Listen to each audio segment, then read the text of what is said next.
Thanks, Tomas. I see a hand up there. Jack, would you like to contribute?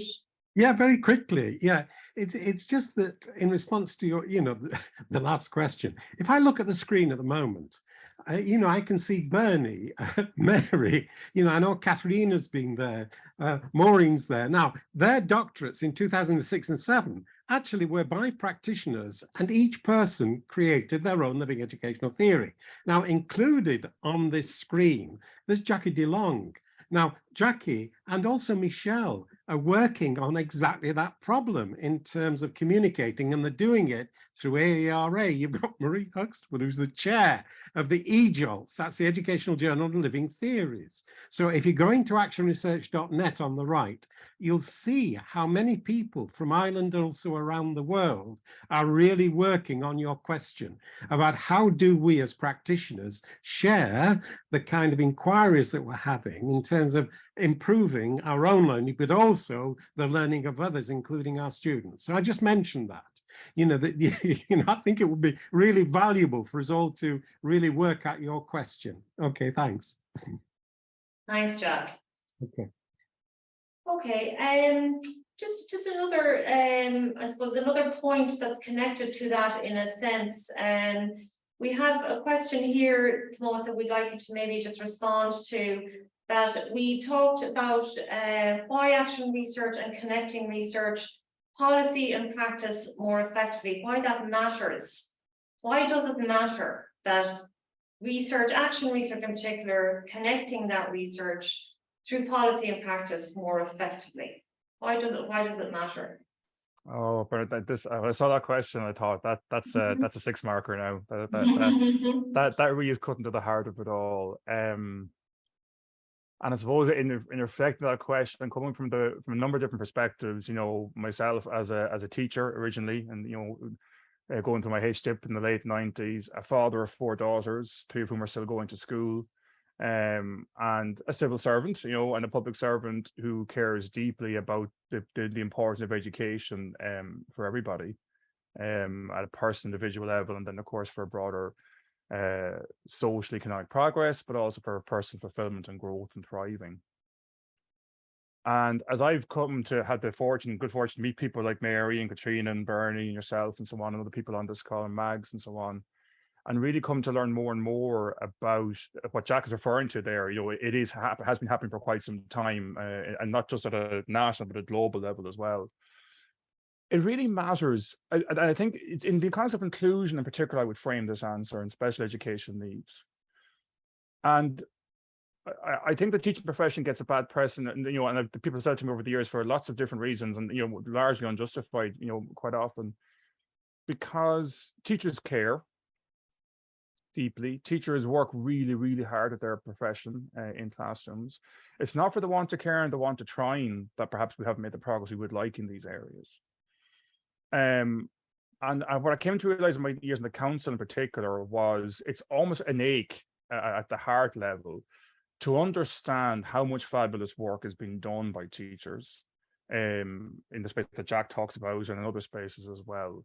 In conducting, very often that kind of costs themselves in terms of time and money and so on to really pursue a research piece, and get to both maybe a key nugget of insight, and of course, as Hugh Goff of UCD said in the 90s in a history lecture, to also coin really good questions, the nirvana of academic endeavors to frame good questions as well as provide answers.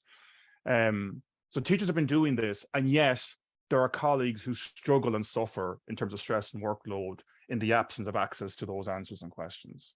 And on top, and that's the really important part. The other part, of course, is the perception of the teaching profession at the national level that it's seen to be not research informed, it's seen to be unresponsive, etc., which definitely wide of the mark. So action research and connecting research policy and practice really matters, because I think it would be almost like the spark across the pool of gel from which life sprung. It would be this complete breakthrough that, it's almost there, and it wouldn't take a huge amount of extra effort necessarily, so that every child in every classroom, regardless of class or need, would receive the benefit of the insights of research and teaching and learning. So you've got this huge kind of great the soil of research going on for you, and really accreting over time. We have lots of seeds germinating, But the action research and the research policy and practice space is about landing in the space where it really matters to the child and the young person. And every so teachers' well-being would improve, children's experience of education, which is pretty good, let's be clear already, but would improve further. And I think from my own current perspective, now that I'm really at the heart of policy in the department, I think good policy design and implementation would benefit from this. I think in education, and maybe like health as well, maybe one or two other departments, but certainly education and health, the colleagues of mine in the department, they care equally deeply. They work equally hard in terms of SEN, inclusion, school transport, you name it. And the success of their policies, and this has been well testified in the literature that I would have read over the years, the success of their policies set at the center, or framed at the center, depends fundamentally on teachers' professional practice in classrooms. It sounds blindingly obvious, but that's the core of it all. Ergo, that the idea of the action research and really getting a good cycle of research, policy, practice looping in itself, so that the insights from practice and the evidence that practice generates in all its richness would feed right back into the policy space, not sort of as more systemically, that could really transform things. Because I think so often in different areas where things do go wrong or seem to go wrong, it's where those dots aren't joined effectively enough. So I hope I've gone a bit there, but I hope this is reasonably clear as to where I see the really exciting potential in all of this. Absolutely. Thanks, Tomas. Thank you. And we might go to the chat there for a minute just to comment on some of the things that are coming up there. Mags, you're saying you're about to upload your PhD thesis on TeachMeets. Is that correct? Well done. Congratulations on that. Would you like to comment on that space that you have mentioned there in the chat? Not to put you on the spot, but just so it seems we were talking about TeachMeets there and the value of them.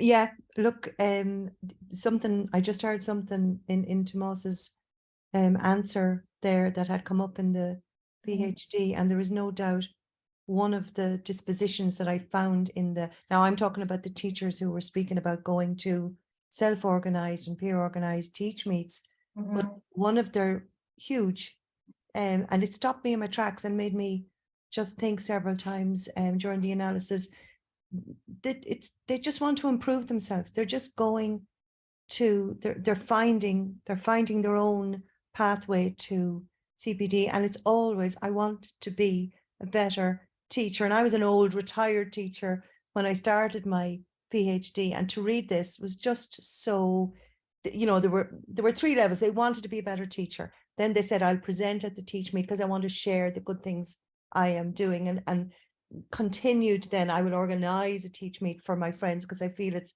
my moral responsibility. But it was that first little, why did you go to a TeachMeet in the first place?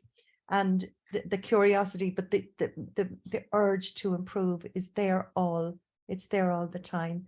So anyway, I can't even put a coherent thought together at the moment because I'm in the throes of getting the document ready to upload. But I'm thrilled you're here and that you included it, Tomas, because I think inclusion of TeachMeet in Fáilte, and that was down to you, was a really important an important point, an important move for people involved in it. So thank you.